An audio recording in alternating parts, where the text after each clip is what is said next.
What's up, Pocketers? How are you doing? Welcome to another Portuguese class from the course Portuguese, Brazilian Portuguese from Pocket Language. Today we're going to learn the numbers from 0 to 19 in Portuguese, from 0 to 19.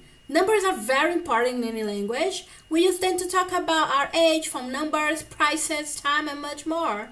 So in this lesson, I teach you how to pronounce each number, how to write them. Get ready to count with me. Let's go! 0,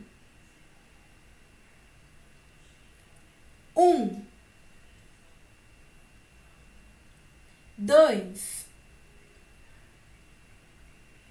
3,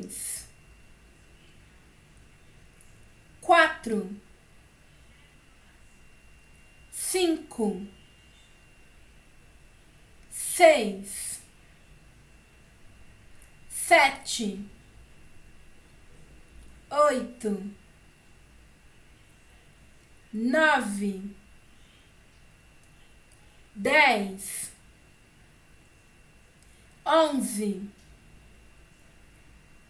12, 13,